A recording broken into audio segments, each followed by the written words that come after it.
Hello, everybody, and welcome to the Burgundy Zone. I am your host, Kyle, and I'm joined by my two co-hosts, Michael Hall What's up?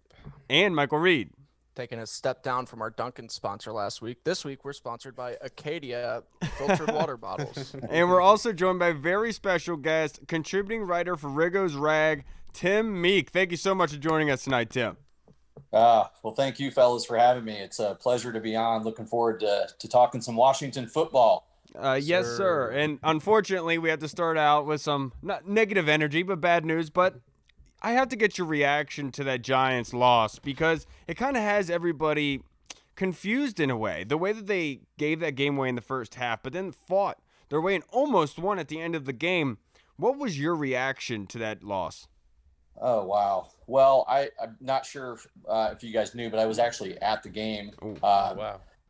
So, it was really cool to be at the game. The camaraderie with the fans is always great. You go into it with high hopes, even in a season where we're having a down year. But to end the game the way they did, even I'm for people who follow me know I'm the ultimate optimist. Try to find a positive in every loss or in any defeat. But with this one, it really hurt me. The game was over. I truly felt defeated. Just to go down the way they went down with Alex Smith, a guy who typically will take care of the football, making some pretty questionable decisions late in the game. Just uncharacteristic for a quarterback that's been around for as long as he has. So in the moment, I was really down after the loss because it was a game that we certainly could have won. And then when you look back 2 weeks ago and see that we've lost to the Giants twice now in games that we probably should have won, and we're hovering at 400 or at 500, if we win those two games. So in the context of long term, it's what we've dealt with as fans of this team for a long time. In the moment, it did hurt, and it was tough to watch. Yeah, right. If you can take one good thing away from this loss, I know that there's not many, like you said, but it's that they came back and they still had an opportunity to win this game despite having 5 turnovers to the Giants none. Do you think that with a veteran quarterback like Alex Smith going into this week that maybe they will be able to put together a full game or even 3/4 of a game as opposed to what we've seen in the past where they've just put together one good half of football, one bad half of football and completely lost, had given themselves no chance? You think that they're going to turn it around eventually? I mean, again, even as the biggest optimist they have in their corner, the history's proven that they just aren't capable of doing that this year, at least. I think what we all want to see is building blocks for the future. At least that's what I'm looking for. And it's all I really wanted to see this year. We all knew this wasn't a Super Bowl contender. And I'm tired of chasing 9 wins as a fan. And I think that that's probably how most of us feel. And I'm okay with a down year or a down couple years if it means we're building with the right kind of people and the right kind of coaches that are trying to deliver on being a contender for a Super Bowl. Now, Tim, I have to ask you because there's a lot being said on the social media sphere about Ron Rivera and Scott Turner and this coaching staff. So from week 1 until now, what is your kind of feeling with this team? And if you could grade Rivera and this coaching staff, what would it be? Well, I think with Rivera himself, that's got to be a 2-parter because he was hired to not only coach the team, but to change the culture and that coach-centric approach that they're taking, where he's the lead man in the organization. I know they've made some hires since he's taken on that role, but he's still the lead man in charge. And I think with the way he's handled a COVID-stricken off-season and regular season now, obviously doing all this while fighting cancer, dealing with the name change and the front office issues, I think he's proven that he hasn't lost the team even in a down year. So in that regard, I see that the culture's changed for the most part. But I don't know. I guess the thing I'm struggling with is I'm starting to see fans turn already, and I know that's natural. That's just part of fandom. Is you're going to lose people, but to see that he's losing some fans in an organization that already has so much apathy for this team. It's troubling to me, but if I'm going to give him a grade as overall what he's done with this organization since he's been here would be more in the A-B+ range. And who am I to grade this man? I mean, geez, you know what I mean? I feel terrible even saying that. He's an A+ knockout, grand slam home run hire. And I still have a complete confidence in him long term. But that's where I would be as far as how he's handled the organization. And then real quick on the coaching side, I mean, I don't know you could grade him anything higher than a C. Again, coming from the ultimate optimist, I've just seen too many questionable decisions, direction of the team, even in a year where you're not supposed to win is confusing. And he's had some pretty valid explanations as to why that he's made some decisions he's made, but just the way he's handled Dwayne. But we just don't know what happens behind the scenes. So, all that said, we can all have opinions on how he's handled things. But it's a bottom line business. They're 2-6 and they've got multiple games this year. Even though they fought back and got back into the games, they still lost the games. They find ways to lose games, and his record speaks for itself as of right now. So I would be right there around a C on the coaching side. Right. And speaking of losing fans, like you were saying before, or kind of turning their backs, the defense, I feel like everyone had kind of bigger expectations than what it actually should have been because it's still a young defense. It's their first year in the system, blase. So what's your opinion on the defense I love blase. What's your opinion on the defense for the first 8 weeks of the season or 9 weeks of the season? Well, again, obviously there's been some inconsistencies there, but as a whole, I mean, if I were to give a grade on the defense, I think they're a B. They've done well stopping the run for the most part. Last week was a little bit out of the ordinary for them, but they've been able to stop the run when they haven't. It's been the quarterbacks that have gashed them with Murray and Daniel Jones. Those guys, and they're going to do that to a lot of teams. The pass defense has obviously been very good, and there's some reasons for that. But the pass rush has been consistent.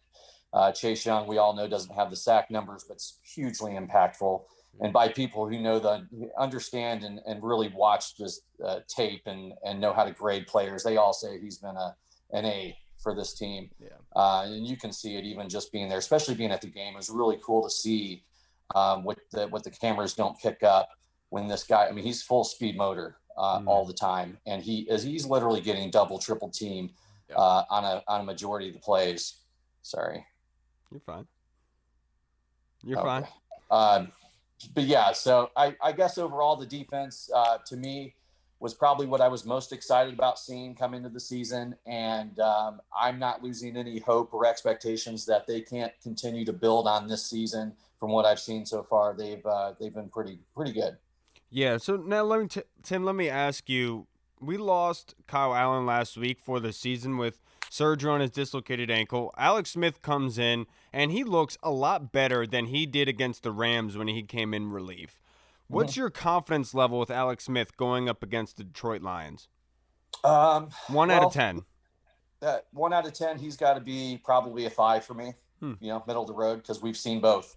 Right. We've seen, I mean, honestly, as a fan of the team, we've probably seen more bad Alex than we have good. If you're judging good on his 2017 with KC, that's going to be his 10. I don't think he has a 1, but he's capable, obviously. I mean, he's a veteran, and if he can limit those turnovers, which he typically does, he should give us a chance. In most weeks, especially these next 3 weeks against teams that are definitely have some winnable games coming up. Yeah, and speaking of Alex Smith and one of the weapons that he had last week in Cam Sims, do you think that Cam Sims is the future, or is he kind of a one-hit wonder? I don't have an opinion on Cam. I really hope he can be, because he's exciting. He's got tons of size, and I like the way he plays, his tenacity, and he's an outstanding blocker. A lot of little things you can pick up when you go to camp or if you're at a game are the things he does away from the ball. He's got unique size that we just don't have right now. So I'm hopeful, but again, I'm not an evaluator guy. I see what I see, and he just hasn't proven to be consistent. So we'll see. I'm pulling for him. Right. Speaking of good blockers, we know Campson is a fantastic blocker. Our offensive line has played a lot better the last two games, noticeably with Cornelius Lucas at left tackle. Now, do you think that they are pretty much just going to move forward from here on out with Cornelius Lucas at left tackle? I mean, PFF graded him as the highest rated offensive tackle in football this past week, and really, I don't think a lot of fans have picked up on it, but you haven't really worried about your quarterback dropping back as much these last two games, and then they faced some pretty decent D lines. So do you think that they found their left tackle for the rest of the season, and that this play can keep up? Yeah, I mean, again, what he's shown us is that he's got the ability to play in this league, and he's played really well for us when he has played this year. So my confidence level is pretty high. Right. For what he can give us the rest of the year. Long term, I don't know if he's the answer, but so far so good. Yeah. All right, let's get into the predictions for the game this weekend, Tim. And let's start it off with this. I love asking this question because I feel like it's a very important one. If you could pick one area or facet of the game that the Washington football team has to do well at better than the Detroit Lions in order for them to be put in a position to win, what would that be? Easiest answer of the week. There's a two-parter. I'm good at two-parters. The first part is we got to be balanced on offense. We're playing a team that's typically not balanced on offense as well. So if we can get out and be balanced on offense, run that football, the defense, especially the run defense, is a little suspect. That's just going to create some time for Alex when he does drop back to pass the ball. It's going to help with some of those protection issues that they've had, and it just opens up the playbook a little bit. And hopefully, if they can get out to that lead in the second half, then it'll make things a lot easier on Alex. And then the second part of that was turnovers. I mean, we've seen the devastating effects of turnovers, so we've got to win the turnover battle and be balanced on offense. Yeah, and then look, Detroit, the obvious here is that Detroit is one of the worst teams in the league against the run, which I'm pretty sure they are the actual worst. So what are your predictions for rushing yards for the Washington football team? Let's go over under 100 yards. I think over 100 yards is got to be, especially if they're going to win the game. They're going to have to be able to run the football, especially with a two-headed monster, I guess you could say, with who we have. Yeah, absolutely. I 100% agree with you. And then for the quarterbacks, who has a better day? Is it going to be Alex Smith or Matthew Stafford? And I want to preface this statement, or question, by saying, the Washington football team is top 5 defense against the pass so far this season. I know Matthew Stafford is very, very good, but this defense is very good against the pass. So what's your prediction for that? Well, I think what we're going to see is maybe some fantasy numbers look better for Stafford because that's kind of what he's been his whole career. But let's see Alex get back into what wins games for Alex, and that's protecting the football, seeing him being comfortable in the pocket. That doesn't mean he has to get out and run, but the happy feet, even last week you saw it a little bit of indecisions that obviously led to that late turnover. I want to see Alex be more comfortable. So I expect that to happen this week, I guess, is where to answer your question. I see Alex having the better game because he doesn't turn the ball over. And Stafford's going to do what he does. And hopefully he has a couple interceptions that go in our favor. Yeah, look, Detroit doesn't have a phenomenal offensive line by any stretch, but Taylor Decker is a pretty good left tackle. And last week, this Washington football team was able to get after Daniel Jones for 5 sacks. So let's leave the over-under at 4 sacks. What do you believe that number is going to be? Well, I'm hoping that it'll be over. I guess if I had to pick, I would say I might say under. I think Detroit on the average is giving up just under 3 sacks a game. And I honestly don't know where we're at as far as what we get, but we should be, I imagine, right around that number. So 3 to 4 looks like a pretty solid number. And I think it's going to be a game that's not going to have a lot of possessions and not a lot of plays because I think it's going to be heavy on the run. I think it'll be heavy on the quick pass. As much as we all love to see that down the field that we saw last week, I think it's going to be a quicker paced game. Hopefully we'll come out on top. Yeah, look, the elephant in the room, Tim, we have to ask the question. your prediction for the game. I mean, I see a path to victory every week. I mean, it could be. I know you're an optimistic fan. It could, I'm realistic going into the season. You asked me before the season starts. I see them as a 6 to 8 win team, but week to week, I see a victory every week, and I'm seeing one again this week. So I think it's going to be a close game, and we pull it out. Maybe a late Alex to McLaurin touchdown to make up for last week, and maybe we pull one out 23-17 on the road. I like the sound of that a lot, Tim. Now, I'm going to wrap up this interview with 2 questions I have for you, and kind of branching off from that. In regards to the IR spot, we have AGG sitting there, and possibly, I know my father-in-law wanted me to ask about Reuben Foster. Have you heard or have any inklings that we could see them in the relative future? My answer is no to both those. I haven't heard anything concrete, so I am no help there. I'm so sorry. No, you're fine. No, I just wanted to get an opinion on that. And then we're basically halfway through the season. And just with the Washington football team, if you could pick one person or player that deserves the MVP award halfway through the season, who would that be in your opinion? I mean, do you have to ask this question? Yes. I mean, Terry McLaurin is God to me, guys. I mean, he's. I don't know if I tweeted about it. Like, this guy needs to be signed to like a lifetime contract. So when he's done playing football, he just transitions over to coaching and becomes the team president later on, and hopefully will own the team. No, that's Terry for sure. I've been asking that I've been saying that they need to sign him to an extension immediately, because Absolutely. What else would you be waiting for? You're waiting for a guy to make sure that he has the work ethic, that he has the talent, and he has the ability to learn and teach and to be a leader. The guy has shown everything. How has he not gotten a contract yet? Could you imagine what he'd do with a real quarterback? Oh my goodness. We played with like 6 different quarterbacks so far. Yeah. Poor Terry. All right, Tim, I really do appreciate you taking the time out and being able to talk some Washington football with us and give us some of your predictions for this game, because a lot of the fan base, we're sitting on the ledge, and so it's always good to pick your brain. Thanks, guys. I really appreciate you guys having me on. And, we got 8 games left to see what the future holds. So it's still exciting, even in a year that we're down a little bit. Let's keep looking towards the future and look at those guys like Terry, Chase Young, that defensive line. Let's see what some of these young wide receivers have, because we got a lot of core pieces that are going to be here for a long time. So get beyond the record for this year, and let's just enjoy what we can. Absolutely. Well said. Yeah. Perfectly said. All right, Tim, we'll catch you, sir. Thank you so much for joining us. All right, guys. Appreciate take care. it, man. Have a good one. Yep, you too. All right, everybody. We were able to talk to Tim Meek, of the contributing writer for Riggos Ragg, and it was a great one, to say the least. Yes. Now let's start getting into the game in particular with the Detroit Lions, because I feel like it is a huge game, to say the least, because I know that we all said if they couldn't beat the Giants, they were done for the season.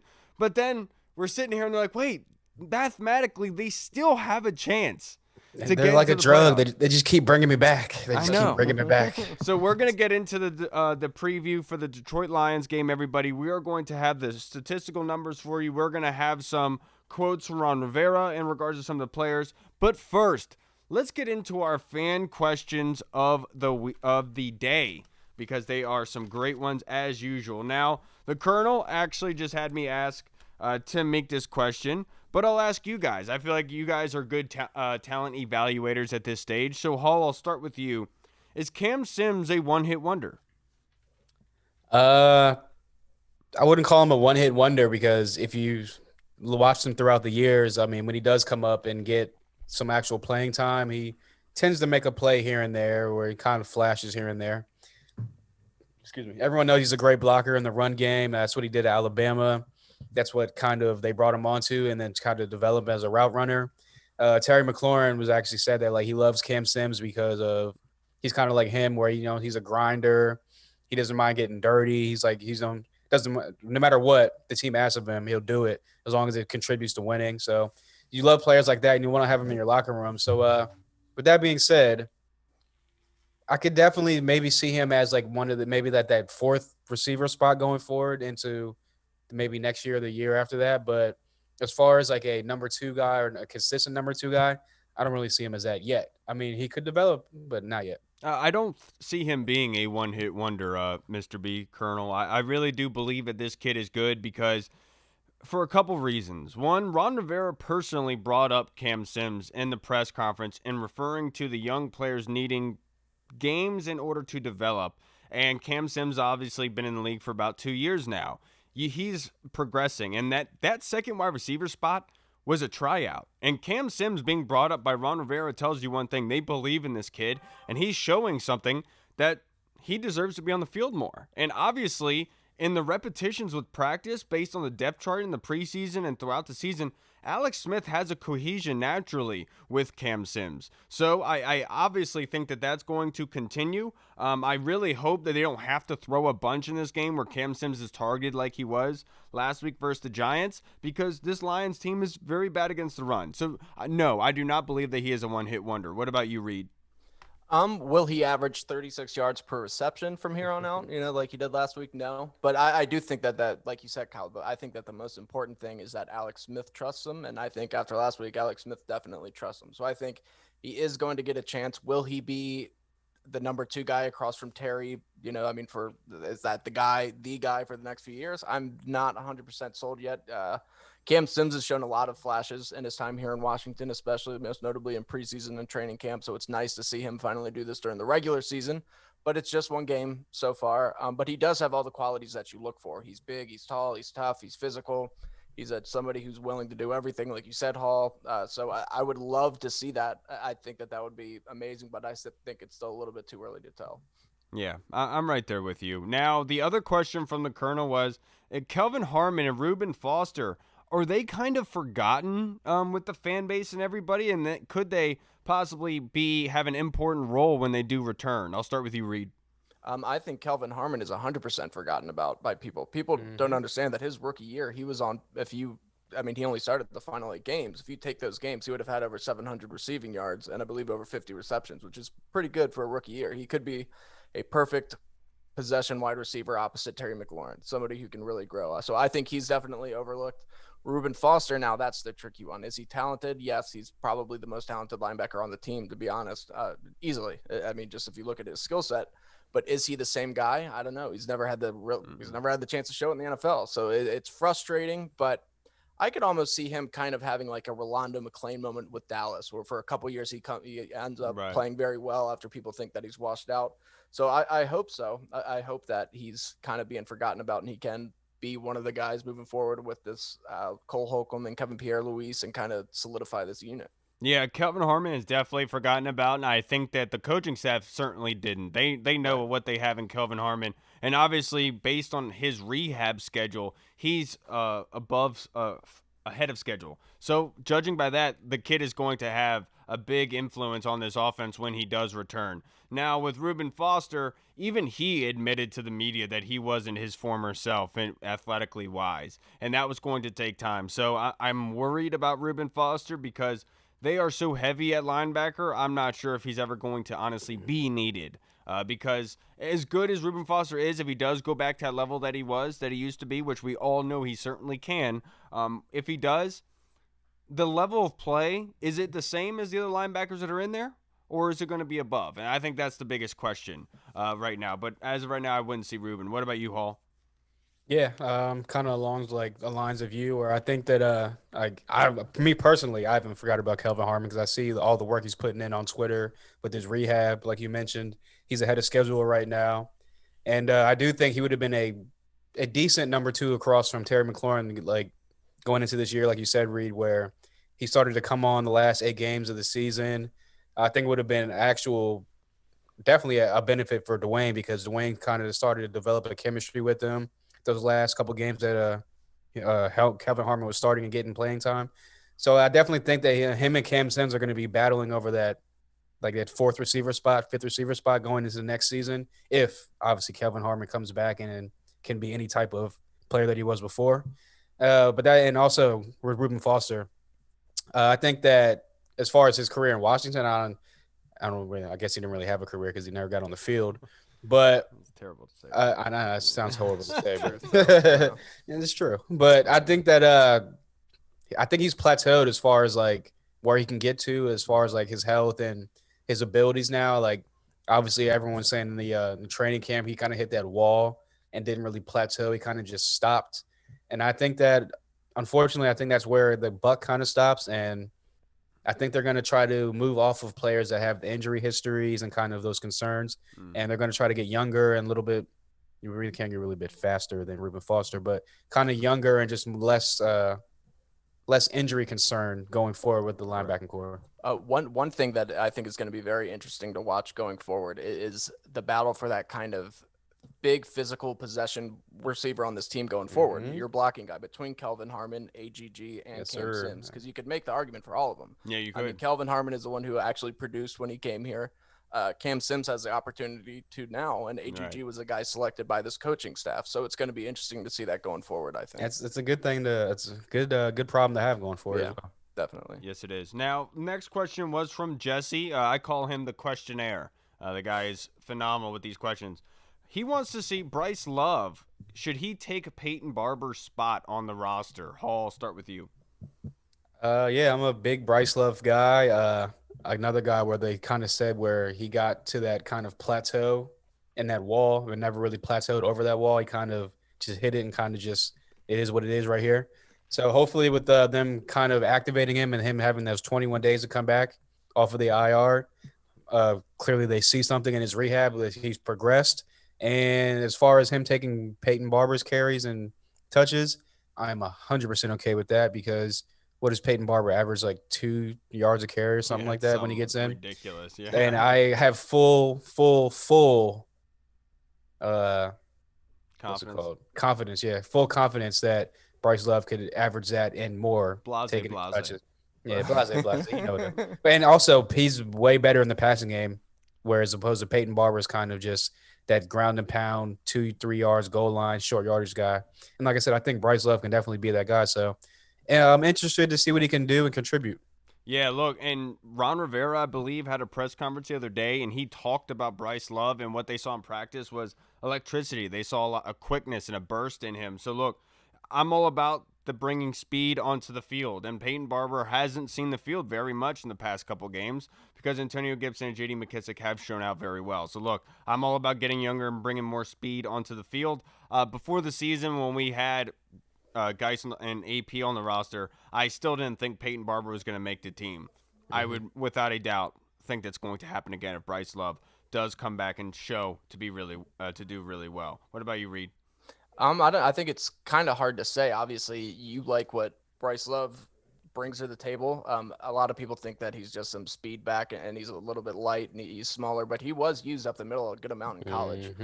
But is he a short yardage Peyton Barber type back? No. And it really just comes down to, does this coaching staff feel that is necessary to have right now, or can Antonio Gibson be that guy? Because Antonio Gibson certainly has the measurables to do it, but I'm not really sure if they're going to step away from Peyton Barber for that reason. But would I like to see it? Yes, I would love to see Bryce Love out there. I think everybody here has kind of been waiting to see what Bryce Love can do on a football field in an actual NFL game. And worst comes to worst, I mean, clearly this punting game and the special teams, like the punt return game, is and sketchy to say the least. So he can step in and kind of do that role as well. So sketchy is to say the least. You're absolutely right.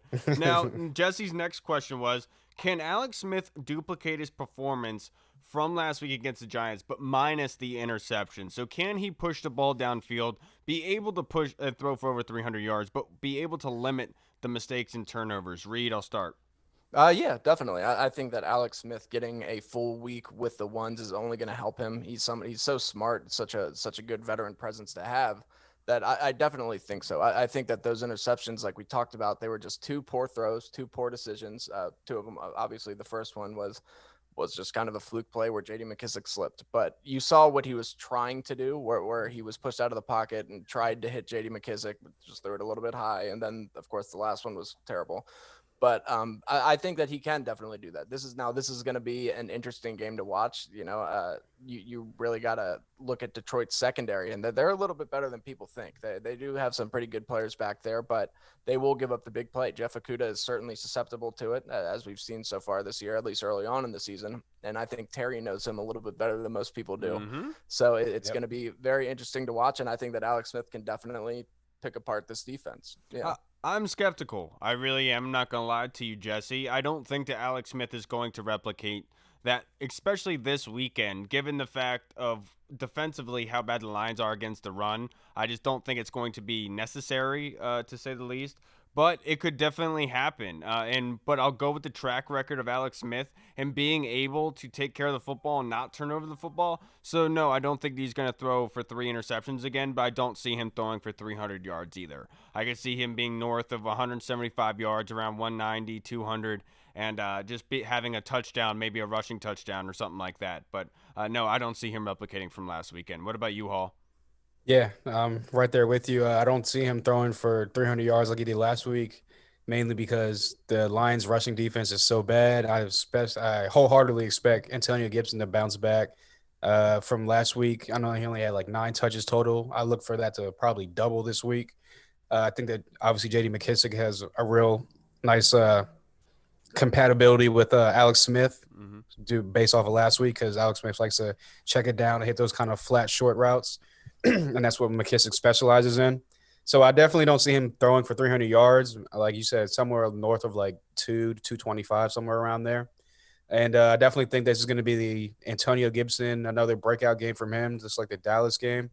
And yeah, I think that it's going to be the Antonio Gibson kind of McKissic show with a little bit of Alex Smith and McLaurin sprinkled in to kind of stretch the field and get the big play going. Now, it does also all depend on what happens early on in the game. As we know, we like to get behind early on. So That's if we're very playing true. It's very true. Also, I mean, you guys are right. Last week was Alex Smith's first 300-yard passing game as a Washington member of the Washington football team. So is it likely? No. But can he do it? Yes, especially if they get down early. Yeah, and I hope that's not the case again, because that was absolutely brutal. I don't think I can go through that again. To get down against the Lions, like I don't even want to think about that. It's not gonna happen. It's not gonna happen. I don't want to think about it. But I will say we did it against the Giants, so I will say the Lions have been giving up a bunch of leads this season. It's one of the consistent things that's been going on. They do get out early. You're right. They do get out early. Now, to finish up Jesse's questions, will the defense pull it together this week against the Lions with a not so stellar performance against the run? Hall? Yeah, I don't think that they're going to have as much leaks and kind of miss gaps and miss assignments like Ron Rivera was saying that they kind of had. He called the linebacking core out this week, so I definitely think that they're going to step up and have a he wanted them to be aggressive. Yeah, so I think Del Rio's going to dial up some blitzes, trying to get after Matt Stafford. I think that the linebacking core, like I just said, is going to step up this week. So I definitely think that look, DeAndre Swift is a good player. AP is going to be on that kind of I'm going to show them for cutting me type of game or type of mood. But with all that being said, I think that this D-line is going to come ready to play. I think this defense is going to come ready to play. And I think that we hold them to less than 100 yards rushing. Yeah, look, I think that we're going to see a similar game to last week where they're going to get chunk yardage, but it's not going to be 10 plus, 20 plus yard runs. That's the only thing they're going to be able to do, because you do not want Matthew Stafford, Kenny Galladay, and this wide receiving core to be able to throw for 30, 40 yards downfield scoring touchdowns. Force them to run the football. That is the best way that this Washington football team is going to play this game. So I really hope that they have a similar performance that they did last week, where they are only allowing run, where the passing is just not there. So I really hope that's the case. So no, I don't think they're going to be better against the run. I hope they allow a little bit, but don't bend but don't break. That's what I'm hoping for. Bend but don't break. That's all I want out of this team. What about you, Reed?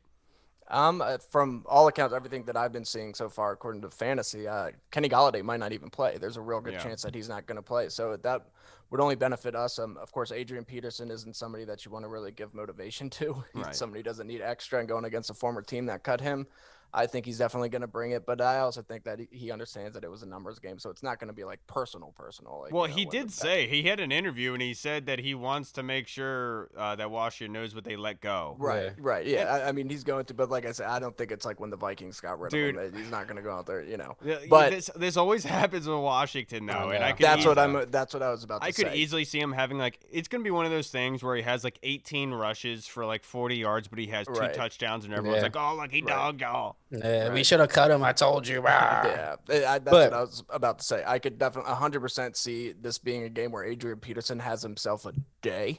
But A I guy? do think that after last week, I think that this defense is going to come out fired up. Rivera laid into him, kind of let them know. Jack Del Rio said that he's going to let Ron Rivera talk to the linebackers, and whatever he needs them to do, they're going to do. So I do have faith in him, but I could also see Ape all day having himself a big old day. Also, side note, this could be a good chance for the team to kind of get some up close and personal look at Marvin Jones, Yeah. who's heading into free agency next year. Could possibly be a target for the team. Yep, you're absolutely right. Now, Corey Sanchez has 2 questions for us. The first is, will the football team run the ball more than 9 times in this game, Hall? I 100% will tell you yes. This team, the Lions, like we've said before multiple times, Lions are either 31st or 32nd in the league in 32nd, rushes. yeah. They're last in the league in rush yards per game. This should be Dallas was the breakout game for Antonio Gibson. This should be the outbreak game where he just goes loose. It's wild.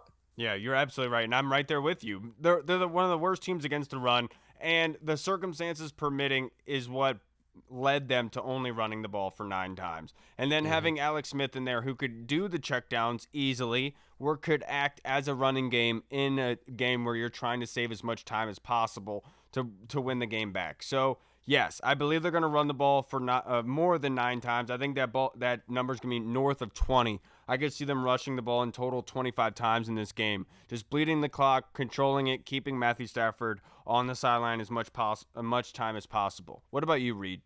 Yeah, I think that last week was kind of an anomaly. That they're not going to rush the ball anywhere even near 9 times. They're gonna do what they need to do, and they're gonna rush the ball a lot more than that. Especially with this defense being as bad as they are against the run, they're gonna do whatever they want to do as often as they want to. I hope, but yeah, they're gonna run the ball a lot more than 9 times. If Scott Turner only runs the ball 9 times this week or less, he should be fired directly after the game, directly. Yeah. Don't even get on the plane. Just get your own way back home. Even if every one of those 9 runs, you only gain about a yard. If you don't just keep pushing and pushing and pushing these running backs against this run defense, then yeah, you should be gone. Exactly. And now to finish up for Corey's questions, our thoughts on Rivera's comments to The Athletic about the media. And here's the quote from Ron Rivera. I told Sean this the other day. I missed this opportunity. I'll tell you, some of you guys are fascinating. There's a group of you guys that I think have the right attitude towards what we're trying to do here. There's a couple of you that don't and think it's a joke. And honestly, it really pisses me off. But there's a group of you guys that get it. Hall. Well, first of all, the people that he thinks are a joke, he's probably talking about 106 because all they do is dog the team 24/7. Mainly the junkies, but I digress. But with that being said, I mean, look, it's a huge market. I mean, obviously, this is not like Carolina where like the media is all just, gee, golly, what happened in this game, coach? Like this fan base is intense. Obviously, the media is intense. But I like how he's like kind of going back to the media. I mean, don't let them kind of not like bully because obviously no one's going to bully Ron Rivera, but I like how he just gives his opinion and kind of just speaks his mind, just tells you what it is. And if you don't like it, so what? I'm going to tell you what it is. And screw you if you don't like it, pretty much. I'll tell you what, I think this is a direct correlation to the Dwayne Haskins saga. Because what he has said from the get-go is what I have believed, that this is a life thing. This is about the system, buying into the system, having a quarterback that does above and beyond what is asked of him, that wants to be out there like a sponge, absorb everything around him. And everyone is clowning him for saying Dwayne Haskins should be out there, blah, blah, blah. Ron Rivera made that move for the team because of what he's trying to build here. He couldn't allow that kind of behavior to keep going on with the captain of the team at the quarterback position because the mold that he's trying to build at the quarterback position, that wasn't the behavior that he wanted, in my opinion. So what he's saying here is some of you guys aren't out there respecting what I'm trying to build here with my decisions. You keep questioning it, but there's some of you that get it. That's my interpretation of it. Yeah, and I think it's good that here in DC, apparently we get rid of one person that likes to call out the media and we bring in another person that will push back against the media. I do like that Ron Rivera's out there saying, you guys are fake news. That's what you guys are doing. Fake news. You're wrong. There's some good people out there. So there's some very good people, some bad people. You're one of the bad people. But I love that Ron Rivera's doing that. And I think he keep it up. We've kind of seen that all season from Rivera too, where he will get right into it with the media. Like you said, Kyle, during the Dwayne Haskins benching, he just straight up stood up and he was like, this is my decision. I don't care what you guys think. If this fails, it's on me. If it works, it's also on me. Mind your business. And one thing to finish up that question from Corey, I do want to give, like, we have to, as a fan base, give a little bit of leeway to Ron with the dealing of the roster and with positions, because look, obviously Ron Rivera is a phenomenal head coach, but this is also the first time as a head coach that he's had the ability over the roster as well. He didn't have that ability back in Carolina. One of the biggest reasons why him and Dave Gettleman didn't get along very well, because Dave did not allow him to make some of the decisions with the roster. Him coming here, he had that. So the way he handled Dwayne obviously could have been better, yes. But obviously Ron as a GM has to grow a little bit as well. So let him have some mistakes there. Now to finish up the questions of the day, Tay and Todd, our good friends, thank you guys for the question. They want to know the odds that the odds that we see Steven Montez this year snapping the football for the Washington football team. Reed, I'll start. Ooh. Slim to none. There's a slim to none chance. No, honestly, though, I wouldn't really be too surprised with the way things are going. You know, Alex Smith is one mechanical leg away from Dwayne Haskins playing again. And if Dwayne Haskins put out what he's put out in the past and the coaching staff isn't pleased with him, then maybe, who knows? Maybe. But I really doubt it. I highly doubt that you're going to see Steven Montez. I don't think this is going to be one of those Mark Sanchez, Josh Johnson type of years where all of a sudden we're bringing in these guys from the streets to come play. Yeah, no, I think the quotes that Ron had about Montez, and I think, again, it was directed towards Dwayne, where it's kind of like, all right, well, your chance is going to come up soon. This is what I want to see from you. This is what he's doing. You should be doing what he's doing. So with that being said, like Rita, I think it's, if I put a percentage on it, it's like 5% chance that he gets on the field. Only way I see him getting on the field is if Alex Smith somehow gets hurt, where I'm not even worried about Alex Smith getting hurt, like leg-wise. It'd be more of like a concussion or something, like soft tissue, something like that. And then if Dwayne somehow came on the field and got hurt, that would be like the only way, in my opinion. That, or just played terrible. Yeah, like exactly. Interceptions every other throw. Exactly. That's the only way that Steven Montez would get on the field.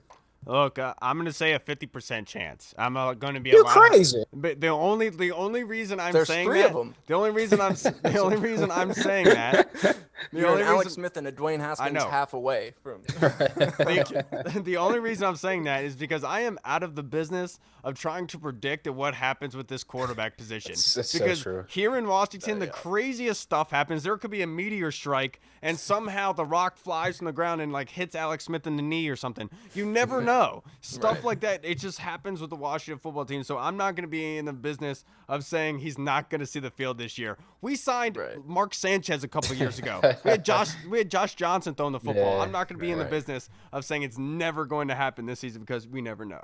Right. Yeah. The good news is we've already had our one quarterback snapping their leg on our home field out of the way so far this year. So that's the good news. Damn, Kyle, you make me want to like change my percentage now because I didn't even think about it like that. I'm like, man, so cursed. So right. He's so right. I didn't want to do that, fellas. I'm sorry. It's messed up. No, but in all honesty, thank you to everyone for your questions. That was great. To Tay and Todd, Corey Sanchez, Jesse, of course, and then the Colonel. I really do appreciate your guys' questions again. They were great ones as always. Now, let's get into the predictions in the actual Detroit game, everybody. Breaking news just came across from Adam Schefter about 10 to 15 minutes ago. TJ Hawkinson, the tight end for the Detroit Lions, he practiced yesterday, but did not practice today because of a toe injury. So with Hunter Bryant, the rookie from Washington, already out for Detroit, they could possibly be without TJ Hawkinson as well, along with Kenny Golladay. So that would be huge news for the Washington football team. Man, I wish they still had Logan Thomas on that roster. Yeah, I was just about to say that was my one person that I was terrified of going into this week. Would be TJ Hawkinson. He's been very good this year. Obviously, we know he was a first-round pick. He was the first tight end selected in the 2019 draft. Super talented, and I was just about to say I could see him giving this defense fits. You know, you see guys like Evan Ingram, some of these other tight ends, they do a very good job against us, but TJ Hawkinson was somebody who really worried me. So if he doesn't play, you know, oops. Oh, well, I'll take that leg up. And what was it for again? An ingrown toenail? No, just toenail. What just a toe. Where I did wasn't you get listening. toenail from? I'm not gonna lie. I was had gonna an be like, man, this is what the NFL's come to. Ingrown I'm not toenails. gonna lie keeping though. people off? I've had an ingrown toenail for about So have 2 I. years now, and it hurts. It Yeah, does. no, So it I does Sounds understood so that. gross. This is not what this podcast is turning into. We're not talking about feet and We're not toenails. we're not a foot fetish podcast. No, I'm anymore? not doing that. I Now- thought we were the Footskins. What do you mean? Yeah. So let's get into our Ew. predictions. Let's get into our predictions for this game. Okay, guys. Now we've already alluded to it a couple times in this podcast. We asked Tim about his predictions for the rushing yards in this game. Detroit is one of the worst teams in the league against the run. So Reed, what do you think the rushing yards will be for this game?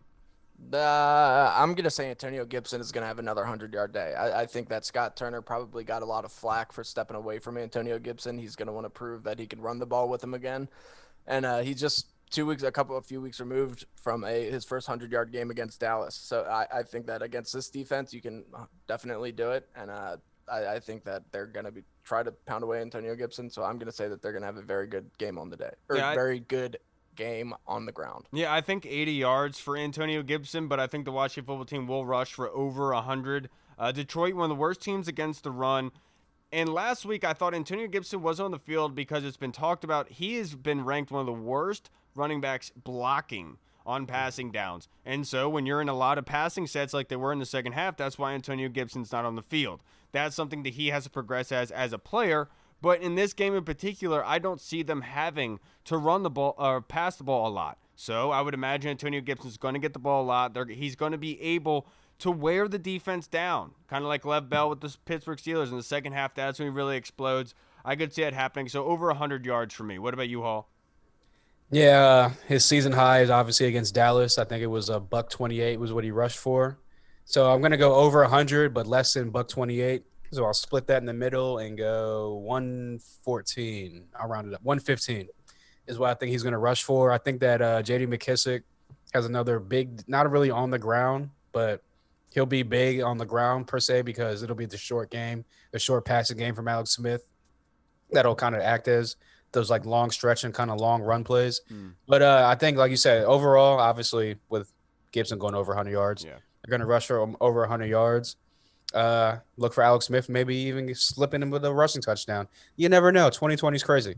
But, yeah, I think that total as a team, they go for 145. That's a great number. Look, the offensive. Let's go on to the defensive side of the football for the prediction game. And let's go into sacks. The left tackle spot, Taylor Decker, has been rated by Pro Football Focus with an 83.5 grade. The best offensive lineman for the Detroit Lions there. Now, Ode Aboji, 52.2 left guard. Frank Ragnow, who's actually the second-rated center out of 38 eligible centers in the National Football League. Only a 78 grade, but run blocking is his forte. Pass blocking, he only has a 69.2 grade. Now, Haloti Vaitai, 64 grade, and then Tyrell Crosby, right tackle, with a 66 grade. So, let's go into sacks for this game, fellas. Reed, what do you think the sack total number is going to be?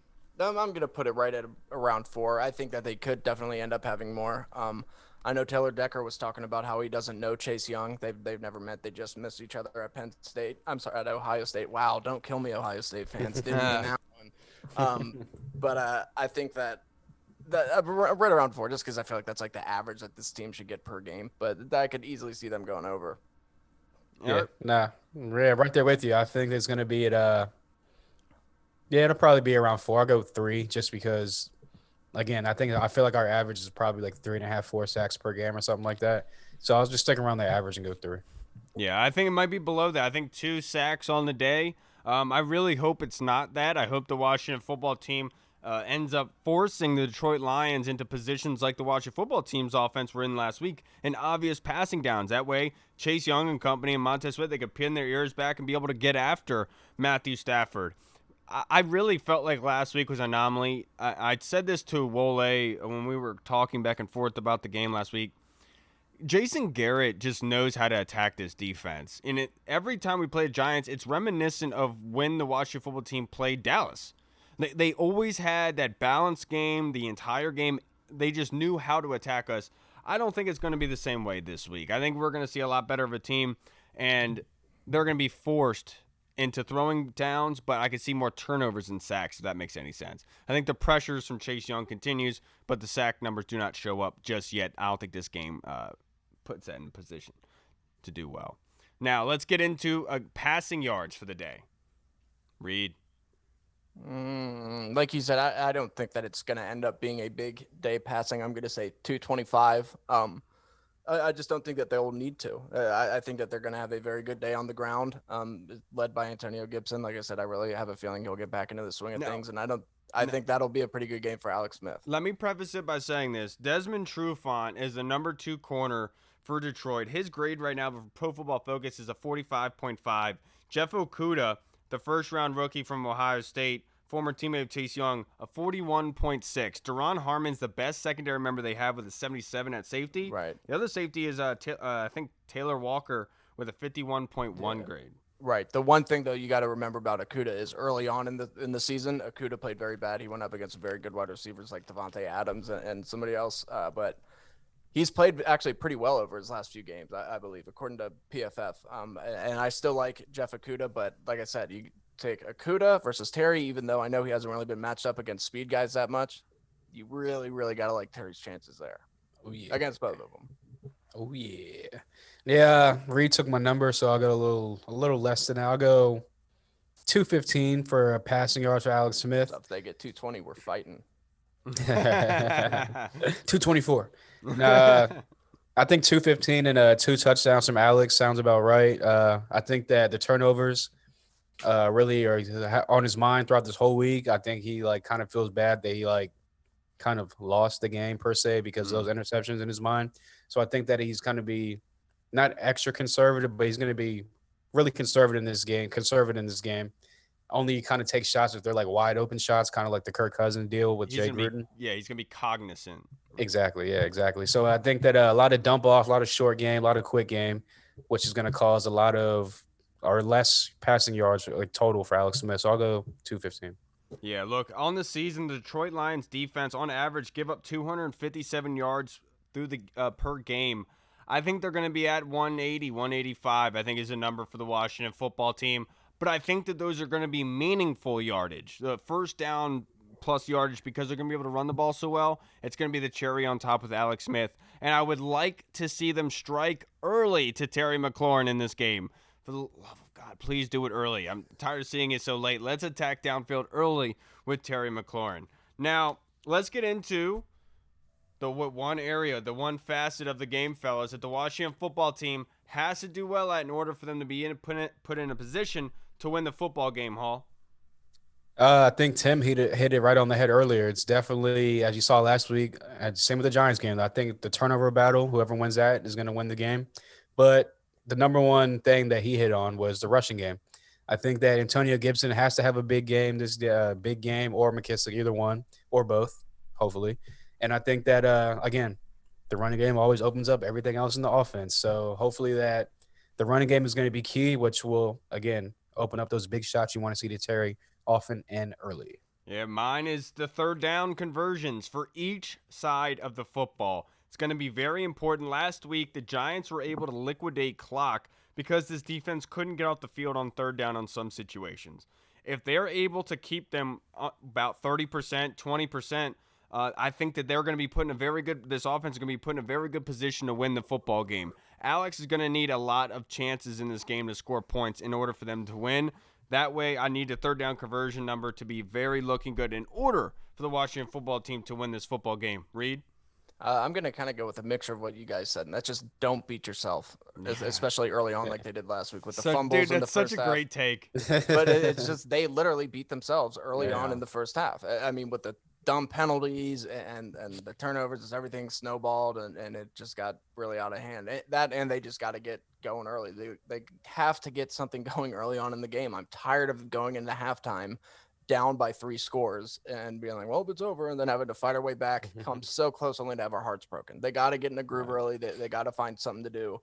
And I think that they can definitely win this game. Yeah, and I said it on Tuesday, and I'll say it again. This football team is 5 turnovers away from being 4-4 right now. Everyone's lot of beating up on him. turnovers, yeah. I get it. But it happened in 2 games is all my Yeah. point is. Yeah. Those turnovers were crucial, and those were the difference in the game. Now, your overall predictions, score prediction, and then your MVP of the game. Reed, I'll start with you. I'm going to go 24-21 Washington, even though I know I shouldn't pick us to win because every time we pick us to win, we lose. And then our MVP of the game, I'm going to go with Chase Young. I think that these pressures are finally going to amount into sacks. I think that if we end up getting 4 sacks, like I said, I think maybe Chase Young has 2 of them and then causes a few pressures. So I think that Chase Young will end up being the MVP, and we all know who the MVP of the offense will end up being. Yeah. And I think the MVP of the game is going to end up being Antonio Gibson. My prediction is that the Washington football team is going to win 31-23. Now, everyone's going to say, Kyle, your prediction last week for the Giants was 30-6. Why would we even believe you? But look, that second half, the way that played, that should have been the score. Should have been more, right? That should have been the score, to be perfectly honest. They only gave up 3 points in the second half to the New York Giants. So I do believe that this team is very good, and it's fool's gold a little bit with the way that they've been playing. They've had really good games, and everyone seems to throw their good games away because the Eagles were beat up and the Cowboys were beat up. But the teams that they were playing, they give a lot of credence to those, to those losses, but they don't give a lot of credit to the wins. I feel like this team is a lot better than people are giving them credit for. I think they're going to showcase it this weekend by keeping Matthew Stafford on the sideline a lot of this game, controlling the clock, running the football, but then Matthew Stafford trying to get them back in this game, but falling short 31-23. What about you, Hall? I am also, even though I shouldn't do it, I'm going to pick them to win. I got the score being 24-20. I think that the MVP of the game is going to be I think it'll be Montez Sweat. I think that he's going to have a lot of one-on-ones in this game. I think he's going to come off the edge hard. I think he has at least probably a sack and a half in this game, a lot of tackles for losses, a couple pressures, which will lead to a turnover or 2, hopefully. So, yeah, my MVP is Montez Sweat, and I got almost said it. I got Washington winning 24-20.